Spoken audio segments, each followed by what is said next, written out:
Well, happy Valentine's Day. I'm Bill Steffen, meteorologist for 50 years here in West Michigan. Hey, I just got some news in from Upper Michigan, and I didn't have time to make a slide on it. Painesdale up in the UP is up to 220 inches of snow for the winter. They have 41 inches of snow on the ground. The most snow on the ground is at a place called Tamarack with 43 inches of snow on the ground. Sault Ste. Marie's at 6 feet more snow than they have average to date. But boy, they've had a lot of snow up there, and the snow's going to keep coming.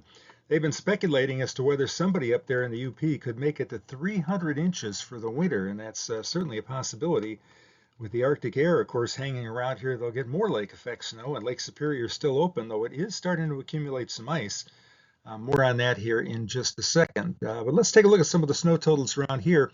Really interesting storm. If you look at the graphic there, where the yellow is, there was over 6 inches of snow. And you can see some places over toward the Lansing area picked up around 6 inches. But look at that kind of a hole right over Grand Rapids where we didn't get very much snow. East Grand Rapids, 2.5 inches. I think at the airport we wound up with 2.7. Coopersville with about 2 inches. But if you were to go north, east, south, or west, there was more snow. Milwaukee got 7.5 inches. And Lansing, as you can see there, with about 6 inches of snow on the ground. So a little bit of a hole over Grand Rapids. Around the city here, Kent and Ottawa County, we didn't get quite as much snow as other areas got. Speaking of snow, take a look at this. Now, I thought the picture I showed yesterday that was from Wednesday looked pretty crazy. But look at this now. Can you imagine trying to go over the Mackinac Bridge? There is a bridge out there. You just can't see it. Snow shower passing by or really reduced visibilities. Plus, they issued a statement saying that the bridge was indeed icy, and that might be another little deterrent to keep you off the road there for a few hours until things cleared up. But that was the Mackinac Bridge here during the day on Thursday. A little pretty scene right here. This is from Thunder Bay Island. They have a camera out there. I don't know how many people get out to that island in the winter, if any at all, but they do have the lighthouse there. That is automated now, and you can see snow along the shoreline. And then there's a band of open water, which is blue there, reflecting the color of the sky. And then some ice is formed out over Lake Huron, and you can see the ice is kind of piling up there, and we'll continue to do that here with this cold pattern over the next 10 days or so. This is Lake Michigan ice extent, and as you can see, we've had quite an uptick here over the past few days. That's going to continue. We're going to see that dark line right there go all the way up to the red line and even beyond. As this Arctic air settles in here for next week. So we should be up, I would imagine we could probably make it to 40% ice cover on Lake Michigan here by the end of February. So an interesting pattern for us here. Headlines, cool and dry weather today. If you got some errands to run, the roads shouldn't be in too bad a shape for this Valentine's Day Friday. Snow for Friday night, and that may not occur until after midnight in most areas, or it won't really intensify much until around or after midnight. So you want to take somebody special out to dinner here this Friday night, be my guest and do that. Temperatures here will be on the cool side. Should be a pretty nice Valentine's Day evening. And Saturday, a great weekend for winter sports shaping up here Saturday and on Sunday. Arctic air early next week sends high temperatures only in the teens. Across the Great Lakes here for Monday and Tuesday, and maybe even Wednesday of next week. Here's the percent chance of 2 inches of snow on the left side and 4 inches of snow on the right side. This is for Friday night and Saturday. For Grand Rapids, we have an 81% chance of 2 inches of snowfall, and then 45% chance of 4 inches of snowfall. And it's over 50% there in Muskegon and Ludington on the right side. You can see the scale there. The words are a little bit sideways there, but on the right side, that's a percent chance of 4 inches of snow or more. So more snow shoveling to do here as the system passes by Friday night and Saturday.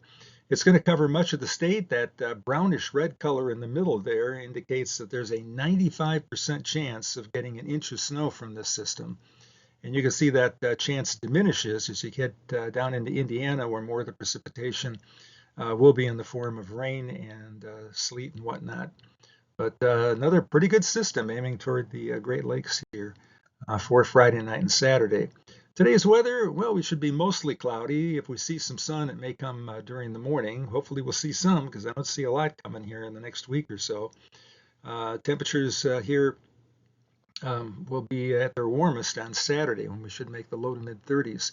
Winds start out southwest today and then shift gradually to the south and then southeast, but only at around 8 to 10 miles an hour, so that should be pretty tolerable, and we'll cut down on that drifting that occurred here Thursday afternoon. There's the 5-day forecast, 26 degrees, 33 on Saturday. That's the warmest day of the bunch. 25 on Sunday. Temperatures will probably be falling during the afternoon and winds pick up, so there could be some drifting. And then look at the high temperatures Monday and Tuesday. Average high temperatures are around 33, 34. And we're going to be seeing readings here down around 15, 16 here for highs Monday and on Tuesday. It'll be even colder across the lake and colder south down in Indiana, where that west wind misses the warming influence of Lake Michigan. These are high temperatures for Saturday. You can see that Arctic air coming into the central U.S. That dark blue will head south toward Texas and east through the Great Lakes area here. Pretty cold air mass coming on down. You can see Saturday will be a warm day in Florida. Look at that. They're going for 86 in Tampa, 85 Orlando. It'll be 81 down in Key West. Low 80s in South Texas and low 70s out in the desert Southwest. So some nice warm places for anybody on vacation.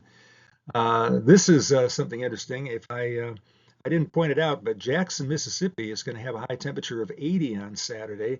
And with that warm and humid air comes the risk for severe thunderstorms. That is an enhanced outlook from far east Texas across Louisiana, Mississippi, into Alabama.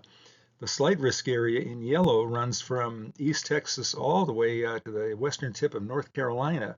They anticipate wind damage and also the probability of several tornadoes occurring in that area here. And again, that would be a Saturday. One nice thing about the cold air up in the Great Lakes, you don't get any severe weather when temperatures here are only in the teens. Latest long-range outlook, 8 to 14 days, goes out from February 21 to 27. And you can see below average temperatures here in Michigan. But keep in mind, this is a 7-day period from the 21st through the 27th. The temperatures are warming up considerably in the Plain States. And I think that's going to be spreading eastward. So I would say, based upon that graphic, that it will be cooler than average maybe from the 21st through the 25th, and maybe warmer than average here around the 26th, 27th, maybe even 25, 26, 27. So toward the end of the month here, we are going to warm up and the snow will start to melt just a little bit. It's Valentine's Day. Here's a picture of my mother when she was alive and living down in Tennessee. She was an amazing lady, survived the Depression, World War II, went off to play piano and sing for the USO during World War II, drove a car when she was 100 years old.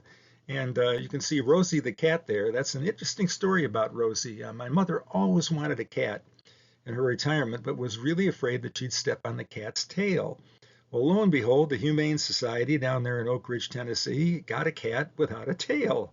The tail had been run over by a car and they had to amputate it. So Rosie didn't have a tail, and the two of them just really bonded together. Rosie would follow Grandma all around the house and crawl up into her lap and just enjoy life together. But they were quite a pair.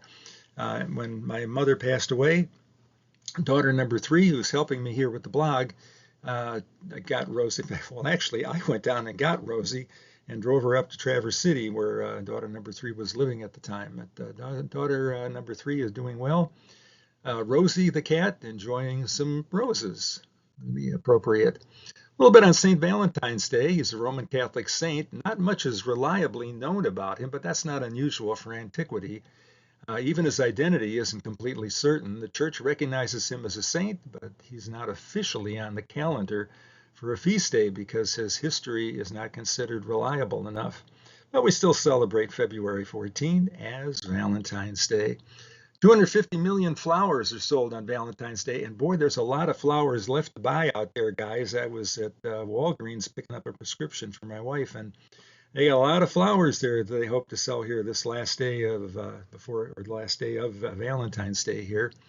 Roses are the most popular gift Valentine's Day celebrated throughout the world, but again, only a minor holiday in some areas. So hope you have yourself a great Valentine's Day, and thanks for coming, checking the weather out here at BillSteffen.com.